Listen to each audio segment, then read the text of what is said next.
안녕하세요. 구건석 성형외과 대표원장 구건석입니다. 지난 시간에 내가 실리콘 보형물을 싫어하는 이유라는 제목으로 실리콘 보형물을 이용한 코성형 후에 나타나는 8가지 부작용에 대해서 하나하나 살펴보고 있습니다. 다음 7번째, 콧등 피부가 얇아지고 빨갛게 변색되면서 실리콘이 비치는 경우입니다. 실리콘 보형물의 8가지 문제들 가운데 가장 흔하면서도 마땅한 대안이 없는 것이 이 문제입니다. 실리콘 보형물이 콧대와 코끝을 높이는 역할을 하지만 한편으로는 높이면서 피부를 팽창시키게 되므로 당연히 피부가 얇아지게 되죠. 콧등의 중간 부분 원래가 피부가 얇고 또 혈관이 좌우가 서로 교차하는 그런 혈관이 있는 곳이라서 그 피부에 혈관이 자주 비칩니다. 이렇게 퍼러스름한 혈관이 보이게 되는데요. 이 부위의 피부는 압박을 받지 않아도 피부가 늘어나면서 굉장히 얇아지기 때문에 진피층의 혈관이 표피 가까이로 밀려 나와서 비치게 됨으로써 피부가 빨갛게 변색되는 것을 많이 보게 됩니다. 또한 L자 실리콘을 넣는 경우에는 L자의 꼭지점은 코끝에 위치하게 되죠. 근데 코끝에 위치하게 되니까 L자에 꺾어지는 부분은 콧등보다 더 강한 압박을 받게 되므로 코끝 부위의 피부가 가장 얇아지게 되죠.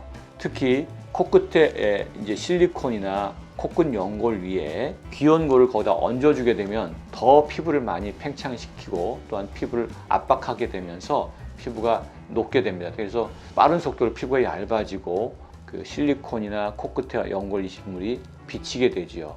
이럴 때는 실리콘과 코끝의 연골 이식물을 모두 제거하고 피부가 재생되어질 수 있도록 충분한 시간을 두면서 관찰하는 것이 가장 좋습니다. 네, 피부가 얇아지고 빨갛게 변색이 되는 그런 사례들을 한번 살펴보도록 하겠습니다.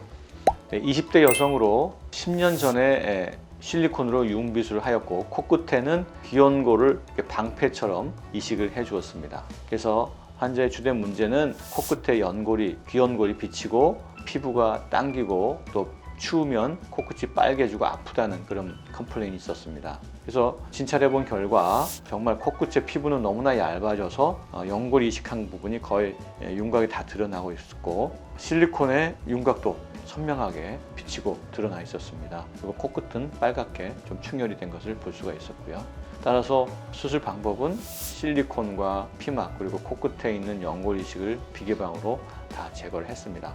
이 사례도 뾰족하고 날카로웠던 코끝과 또 윤곽이 드러날 정도로 얇아졌던 피부가 제거한 후에 부드럽고 자연스러운 모습으로 변했고 피부도 튼튼하게 재생이 된 것을 확인할 수 있었습니다. 여기 온통 비치던 연골 이식이 제거한 후에 피부가 완전히 정상화되었고 특별한 변형이 나타나지는 않았습니다. 네, 반측면 모습에서도 코 모양이 자연스럽고 코끝이 이렇게 뾰족했던 것이 곡선을 이루어주면서 자연스러운 모습으로 변화되었고요. 여기 코가 너무 길었던 것도 좀 더 자연스럽게 여성스러운 모습으로 개선되었습니다. 두 번째 사례는 30대 여성으로 13년 전과 7년 전 두 번에 걸쳐서 개방형 절개로 실리콘과 귀연골을 사용해서 융비술과 코끝 성형을 했습니다. 환자는 코끝의 피부가 너무 얇아지고 빨개서 겉으로 보기에 너무 표시가 났고 실리콘도 곧 뚫고 나올 것처럼 불안한 상태라서 불편해했습니다. 또한 콧등이 굉장히 뚱뚱하게 변화된 것을 컴플레인 하셨습니다. 살펴본 결과 콧등은 두툼하면서도 보형물이 흔들거리고 약간 출렁거리는 것을 느낄 수가 있었고요. 코끝에는 특히 빨갛게 염증 반응을 보이고 피부가 뚫고 나올 것처럼 얇아져 있는 것을 확인할 수 있었습니다. 또한 비주와 코끝이 기울어져 있는 것을 볼 수가 있고요. 그래서 수술 계획은 비개방으로 절개를 해서 코 안에 있는 실리콘과 피막 그리고 연골 이식물을 제거를 하였습니다. 그래서 긴 L자 모양의 실리콘이 있고요. 피막이 굉장히 두꺼워져 있으면서 콧등에서는 투명한 액체들이 흘러나왔습니다. 그래서 이런 걸로 봐서는 피부가 녹으면서 그로 인한 염증 반응이 동반되고 따라서 피막이 굉장히 두꺼워지고 콧등에는 두툼한 흉살도 같이 차 있었다 하는 것을 우리가 확인할 수 있었습니다. 자, 이 모습은 수술 후 4개월 된 모습인데요. 거의 뚫고 나올 정도로 피부가 얇아져 있어서 이 부분이 공보 자국 좀 패이지 않을까 걱정을 했으나 잘 재생이 되어서 피부의 변형과 이런 코끝 연골의 변형이 나타나지 않고 자연스럽게 자리 잡은 것을 우리가 확인할 수 있습니다. 삐뚤어졌던 콧구멍과 비주, 그리고 코끝 모양도 정중앙으로 잘 밸런스를 맞춰져 있었고요. 제거 후에 이제 콧등의 높이가 그리 많이 낮아지지 않으면서 코의 길이도 잘 유지를 하고 있었고 전체적인 모양이 큰 변형을 나타내지 않아서 환자는 만족스러워하였습니다. 측면 모습인데요. 코끝의 피부도 건강하게 잘 유지하고 있음을 확인할 수 있습니다. 네, 다음으로 세 번째 사례인데요. 20대 여성인데 4년 전 개방형 절개로 실리콘과 기온고를 이용해서 융비술을 하였습니다. 근데 2년 전부터 피곤할 때마다 코가 붓고 코끝이 빨개지는 문제들이 있었다고 합니다. 이렇게 진찰한 결과 코끝의 비주 부분에 피부가 얇아졌고 빨갛으면서 거의 투명하게 실리콘 보형물이 비칠 정도였습니다. 그리고 미간에는 실리콘의 경계가 불룩하고 뚜렷하면서 콧등은 흉살로 인해서 뭔가 널찍하고 두툼한 그런 모습을 보여주었습니다.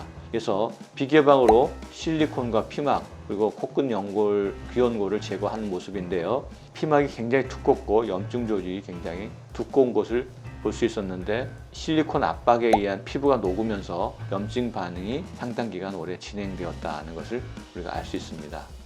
수술 후 4개월 된 모습인데요. 이게 콧등에 두툼했던 피막과 염증 조직이 깨끗하게 날씬하게 제거가 되면서 한편으로는 그 부분의 콧대의 높이가 많이 낮아졌습니다. 그러나 코의 길이는 좀 늘어났고 전적인 균형감은 훨씬 좋아진 것을 확인할 수 있습니다.